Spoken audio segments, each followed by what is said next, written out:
Hi, this is Synpax, and I have 40 premium Royal Navy containers I'm going to open up for you. Each one is guaranteed to contain 5 Royal Navy camos, either 5 additional Royal Navy camos and 5 special flags, 15 sovereigns, and a increased chance of earning missions to get one of these British destroyers early. So I want to talk a little bit about the economics of this decision so you can get a better idea of whether or not this is worth it for you. So looking at the special store for Royal Navy, I need to point out that the Warspite and the Gallant are available, and if you already own these ships, each of them are going to convert into doubloons. If you own them both and you purchase them using the sovereigns you get from these containers or otherwise, that's 10,000 doubloons. 10,000 doubloons is worth $45. The 40 containers cost $90. So if you spend a large portion of your sovereigns, 420 of them out of the 600 you're going to earn, you essentially cut the price of this purchase in half. So it's really 40 containers for $45. So if all you really value are the things in the containers beyond 420 sovereigns, and you're happy with 180 sovereigns and all the camos you're going to get, all the draconic flags you're going to get, all the chances you're going to get to get these destroyers early, and all the oil you'll be earning for your clan, then it's maybe more worthwhile to you, especially if you're going to cash these out. I'm not sure what I'm going to do myself. I also want to point out that you can purchase signals. These signals are relatively inexpensive compared to their costs in the traditional Arsenal store, even with the coupon. This is a really good way or place to stock up on them, especially the expensive ones, the ones that are particularly expensive in the signal store. In most cases, if you look at these costs, you can almost just add a 0, and it's going to be, or 3 zeros, and it'll be very close to what the coal price is. So, Victor Liam, if you just sort of think of it as being around 16,000 coal, that's not too different from what its price is in the signal shop. So this isn't a bad way to stock up on these. Especially keep in mind that you're going to continue to earn sovereigns as you play the game over the next 3 months. Who knows how many sovereigns you're going to earn in total. It's also a chance to get the Dunkirk commander. A very valuable commander. He has a brother, Jack Dunkirk. Bert Dunkirk was available in the stores previously. Costs 100 sovereigns.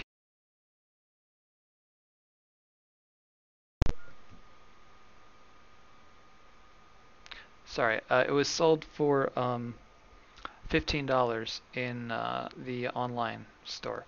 So, not a bad deal. And if you don't have them, you definitely want to pick them up, especially if you're interested in playing these destroyers. So, going back here, I also want to point out that if your primary motivation in getting these containers is in part to get oil for your clan, the Newport is up. It costs $750,000 oil to completely max it out. Some very expensive options in there. This will actually yield you a lot more than 40 containers worth of oil, because if you convert all of the sovereigns into non-premium Navy containers, those 60 sovereigns will get you 50 Royal Navy non-premium containers, which will get you inside of them 250 sovereigns, which will get you 21 additional containers, which will yield 105 sovereigns, which will get you 9 roughly more containers, which will yield 43 sovereigns, which will yield 4 containers, which will yield 19 sovereigns, which will yield roughly 1 or 2 additional containers. So you're actually, if you go all out with the containers here, which is also your best way of maximizing your chance of getting the missions for the destroyers early, you're really looking at 125 containers here, 125 chances to get those missions, and a tremendous amount of oil. So, there are very different ways to vary this. The other way to look at this too is that if you're determined that you're going to get that tier 10 Royal Navy destroyer no matter what this also saves you is time. What you're buying is a time saving. This time you don't have to waste going up the line or earning free XP to go up the line, etc. It just depends on how much you value your time or how much you value your free XP. Because if you're able to start this because you've won, the tier 8 mission and you get that tier 8 destroyer, it'll set you up much faster to move up the line than if you had to go up from the very beginning. Notwithstanding your chance of winning these missions in your with the random non-premium containers you're going to get over the next couple of months. Nonetheless, what I'm really interested in here is seeing the chances of me getting the missions to unlock these additional containers. To get one of these, I'd especially like the Lightning, be able to play around with it, and be ready to move up the line to the tier 10 when it becomes available. So let's step over here. I think we've got one other empty box in the mix. In terms of the breakdown of how many containers are going to have 10 Union Jack camos and how many containers are going to have 5 Union Jacks and 5 Draconic Flags, I'll post that below because I'm tracking it in the wonderful application MX Stat. So here we go. Ooh. That's a nice personal combat mission for the Acosta. And that one is the tier 5. So we got the tier 5 mission. And the missions are very easy to complete. You just have to get a certain amount of base XP. Happens automatically. Okay, good. What I'm looking for here is Draconic Flags, not the camos. May sell the camos afterwards. May sell all of them. Just to give an idea. Ooh, what do we have here? That's the Lightning. Whoops. Let's see what we got here. The Lightning is... Oh, it's the tier 8. Don't really care about these guys. So, alright. Very good.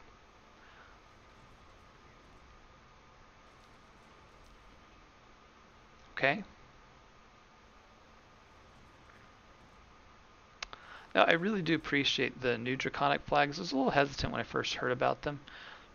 Because I thought they might be a way of sort of diluting or cheapening the value of the existing ones. But they've been very helpful in grinding up different parts of the legendary missions where you're required to either get free XP or you're required to earn credits, especially in that one because all of the new Draconic Flags, I think, have some kind of credit bonus and you can stack them and it can be very lucrative. I have been doing rank very slowly and I've been using it as an opportunity. I think what we got here. Icarus. Icarus is 6. Very nice. I've been using it as a chance to grind out legendaries on certain ships in a way that's pretty simple, pretty rewarding. It's a really good way to learn how a ship works and to figure out whether it might be viable or the right fit for me in competitive. So far, I've ground out the legendaries of Grozovoy, Yamato. I think I've already had Moskva, Zhao in ranked, and I've already got the Republic, but legendary. But I'm also right now I'm working on the Henri, and I'm having a hard time figuring out why the Henri really exists or why it would be preferable to the Zhao. Yes, it's got speed. Yes, that the reload booster is a nice plus. I'm glad they didn't nerf the reload speed as I think they were talking about nerfing it for a second just to offset the benefit of the reload. But the truth is that ship is such an odd bird and maybe a little underpowered, maybe a little power creep by the bonuses that have been given to ships like the Moskva and the Zhao lately. That it just straight up needed that raw buff of the reload booster. And what surprises me a little bit about the reload booster is how quickly the cooldown is. Yeah, I'm very surprised by when I use it how quickly it's ready to be used again, which is great because I can't tell you the number of times where I've lit it up to shoot at something and then lost sight.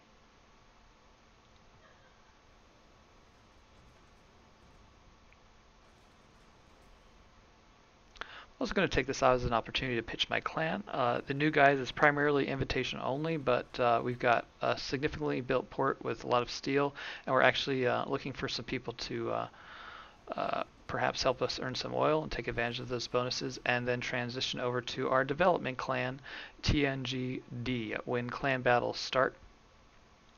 TNGD is growing quickly. We've got a lot of great players in it. That's for people who do have ships that are able to play in clan battles. So either tier 8 so you can use rental or tier 10 of your own. Everybody gets to play. It's basically an environment to learn and play as many games as you like. This is not one of the containers. We've had pretty good luck in dodging these so far. So For players who are do not yet have ships that can participate in clan battles, or folks who are completely casual, don't want to do clan battles, we have our third branch, which is TNGE. E is for Ensign, and we'll be transitioning people over that as the other clans fill up. But like I said, I'm going to link to our Discord below. Even if you're not interested in joining a clan or you already belong to one, I invite you to join our Discord. We're a very friendly group. We're always looking for divisions, most times a day. What do we got here? The Jervis. Okay, that's the last one. I got all the missions.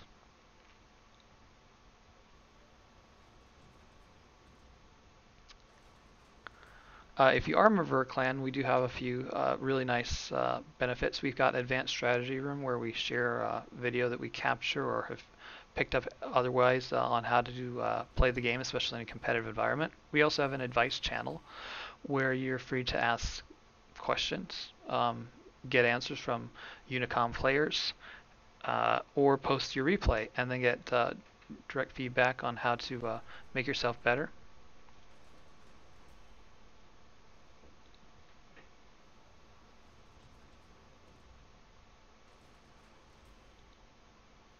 Okay, good stuff. So I've already earned all of the potential ship missions. So it's just a matter of getting some bonus XP or getting some base XP and a couple of randoms ranked battles, and all those ships will show up on my port. Now, if you don't complete the missions, or if you get the ship somehow, I don't know how this is possible, but if you somehow get the ship in your port when they're released publicly and then you complete the mission, the rules say you'll be given back the credits that you spent on those ships. So I imagine that may happen if you don't play any games after earning the missions, so you don't earn the base XP necessary to complete them, and then you use your free XP when the ship line's released. So I guess Wargaming has thought of everything. Got all their angles covered.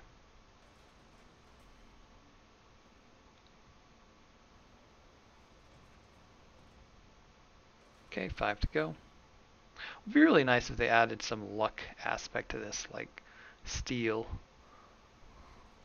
Occasionally a super premium Royal Navy container. But that ain't happening.